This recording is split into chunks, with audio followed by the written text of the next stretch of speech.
Hey girls, it's me. Looking for my notes right now, but we're gonna do Potomac.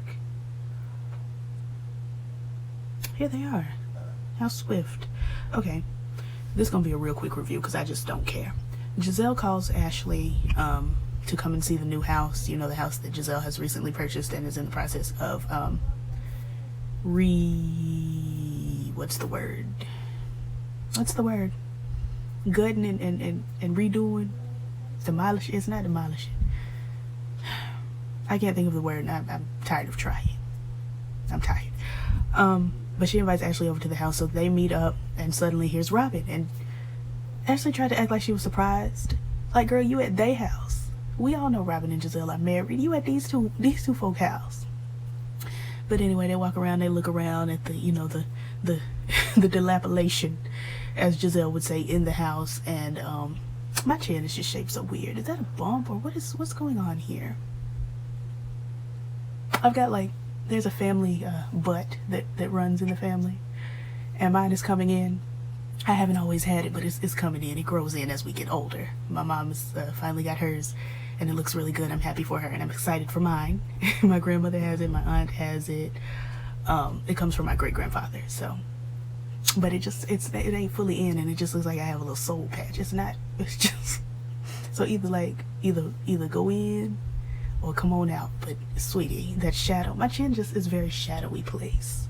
I've got these jowls. Anyway, girl, you can tell how much I don't care about this episode. Yeah, so they looking at the state of dilapidation. Robin has to use the restroom, and she goes and looks in that toilet, and it just did not bless her.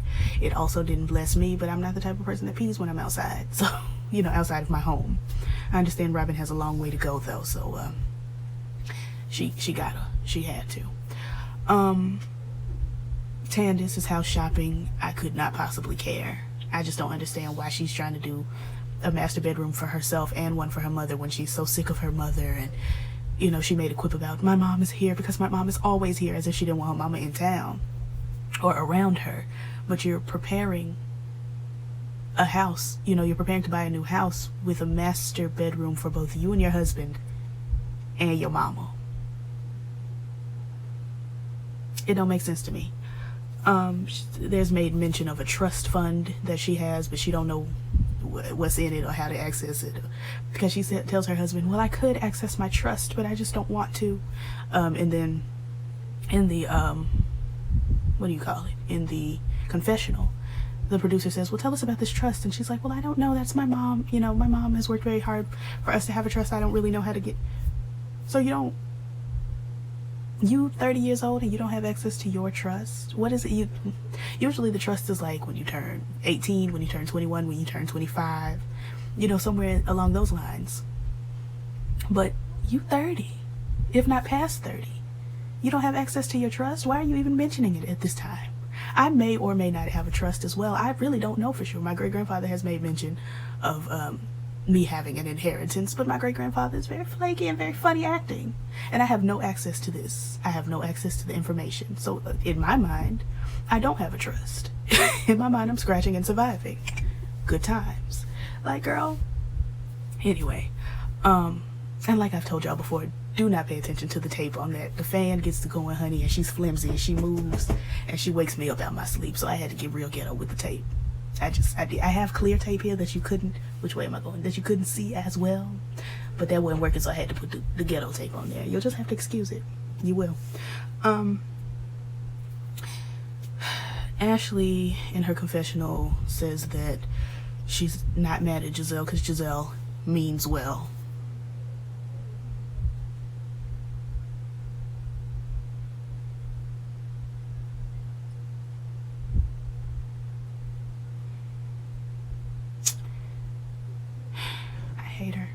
I hate her. I cannot stand Ashley. I can't stand her. I really can't. Like, I would not be able to stand Giselle, but they give Giselle pass after pass after pass. So I can't hold Giselle accountable because nobody else does. But Ashley, sweetie, I can't stand you. The Vanessas is what I've decided to call Ashley, Robin, and Giselle, and sometimes Karen, because they all look like Vanessa L. Williams. They all look like the family F their husband. F the family. The family F my husband. Faith F my... That's what they look like. Each of them individually look like at some point in time the family F their husband. So I'm calling them the Vanessas. Anyway, they tiptoeing around the house. They all outside. They done popped a bottle of champagne. I'm trying to figure out where Robin got a bottle of champagne. She probably bought it at the joint account she shares with Giselle. Anyway, they talk about Katie, and Giselle throws Katie right on under the bus. And actually Robin and Giselle both, because you know they're a team. You know, they say when you get married you're one. They're one. They throw Katie under the bus. They tell Ashley that Katie called her stupid and this, that, and the other. And it's like, she did. But I don't think Katie would have backed away from saying that. You know, they say it as if Katie would have been ashamed to say something like that. I don't think she would have. I don't think she would have. And they talk about Monique and how Monique has just really been, well, Ashley says that Monique has been a good friend, and Giselle and Robin say, well, mostly Giselle, says that no, she's not really a good friend. You know, it's that back and forth of Giselle not liking Monique and Ashley, you know, actually kind of liking Monique. And I still don't understand why we're not saying what needs to be said. I'm the only one, I've watched review after review, I'm the only one calling Monique out for having been the one to send Candace the link to the article about Michael grabbing booty. If Monique hadn't sent Candace the link, Candace would not have come back with those shady text messages that she showed Ashley. Why are we not calling her out for that? I don't like Candace. I don't like her character. I told y'all last season I wasn't gonna review the show. I stopped reviewing halfway through or so. Maybe not even that far, because I didn't see it for Candace. I started reviewing this season and I said I may stop reviewing because I don't see it for Candace. Y'all know I don't really like Candace like that. But Monique is on my bad, I was gonna say on my bad nerves, honey, but on my nerve. Well, I only have one nerve, but the nerve is bad. She's on that nerve. And, you know, for the most part, I just pay Monique complete and total dust. I just don't pay her any never mind, honey. She's there, she exists. She wasn't on my nerves last season, but she's just there, like, she exists, okay. But this season, she's on my nerves. She and Candace both are on my nerves in different ways. Let's get Karen out the way. Raven, R-A-Y, Raven, and Brandon are home for seafood night, and they talk about seafood and perfume, and that was basically it. Ray was there. He looked like he was, you know, alive. Karen was living as well, and so were Raven and Brandon. It was a nice little family dinner. Everybody was living and everybody was eating, and it made me want some crab legs. It really did. Ashley's mama done hyped her up to go visit her daddy in Atlanta. Now, I sat with my mother and watched this show, and I really tried to understand why Ashley's mama is Facebook friends with Ashley's daddy. And then at some point in the episode, Ashley called her aunt, her dad's sister, and told her aunt that her mama had her daddy's address. And why? Why do you have the address of the man that you divorced, or that divorced you? Either way, y'all have been divorced for nearly 30 years. Why do you have his address? Why are y'all friends on Facebook and he blocked y'all's daughter? That don't make no sense to me. That don't make absolutely any sense. Now, I have plumb cussed my daddy out on Facebook and fully expected him to block me. He didn't. But he and my mama were not Facebook friends until I was good and grown. Good and grown. I think they became Facebook friends, and maybe I might not have just been paying attention, but I don't think they were Facebook friends until I moved in with him. And then my mom was like, all right, well, I guess I got to keep up with my daughter and let me go and add him as a friend so we can get in contact in case something go on, you know?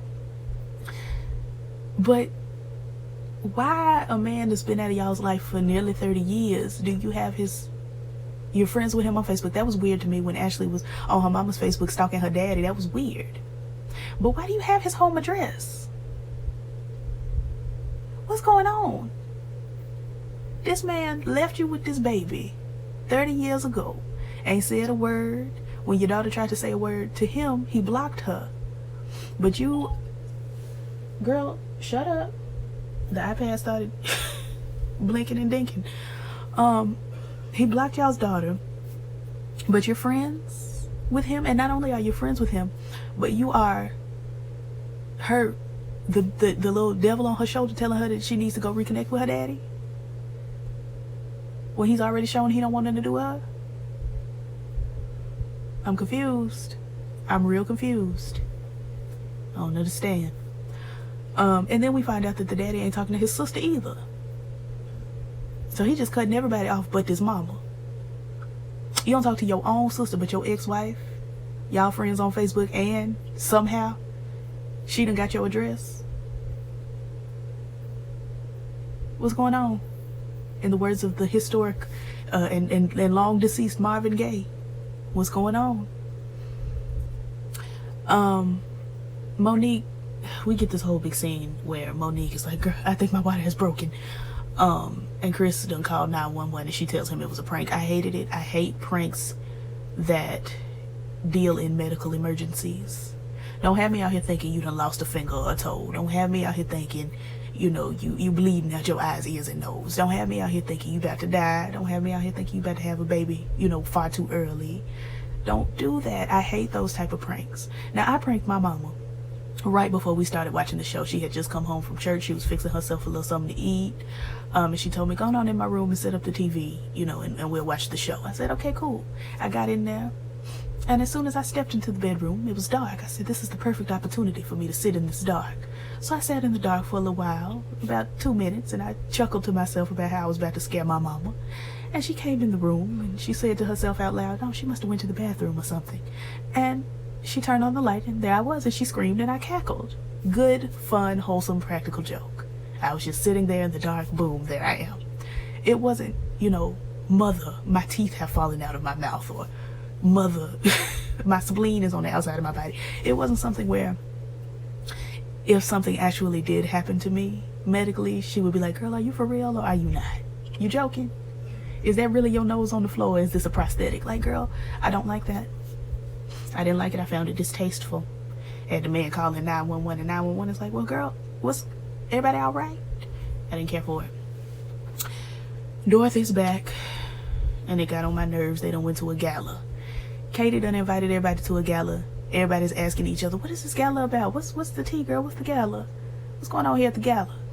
Finally, Katie appears, honey. She's got on this blonde number and this pin bike in the back, like my do-rag is, honey. It's a little puff in the back.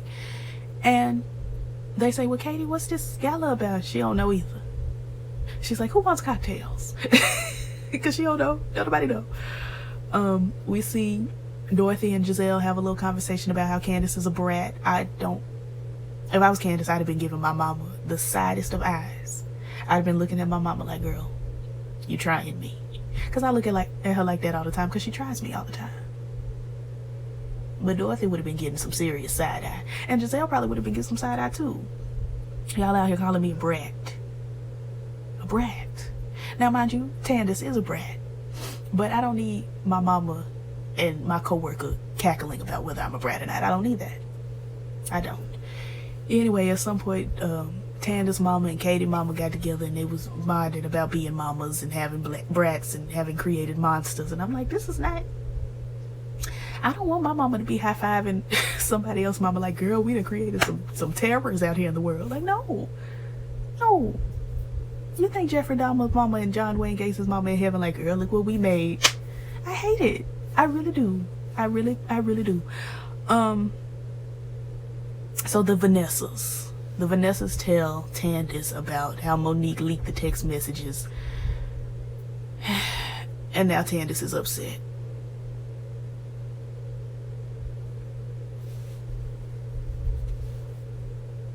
And then Ashley goes and meets with her uncle and aunt at a restaurant. You know, they eat up a little bit. They had some look like fish tacos, little crab cakes, you know, some victuals. As my father would say, because he's a Yankee, and as my grandmother then would say, vittles. And the uncle was like, yeah, I'll go with you. You know, the auntie had already decided she was going to go with him. The mama's like, let's go meet the daddy. And I'm just like, oh, something ain't right here. Something is not right. And so we see them drive up to the daddy's house, and We see the auntie get out the car. We see the mama get out the car. We hear Ashley say, "Oh, I can't do this." The mama's like, "Yes, you can. We gonna meet the daddy." And the uncle in the back seat like, "If you don't want to do this, I completely understand." And Ashley just, her head is on the steering wheel and she's going through. And I'm like, "Girl, if you don't want it," me and my mama both was like, "If you don't want to do it, don't do it." The mama, Ashley's mama was like, "You can't back out now." My mama said, "Yes, you can. Did y'all run out of gas? Because if not, you can absolutely back out right now."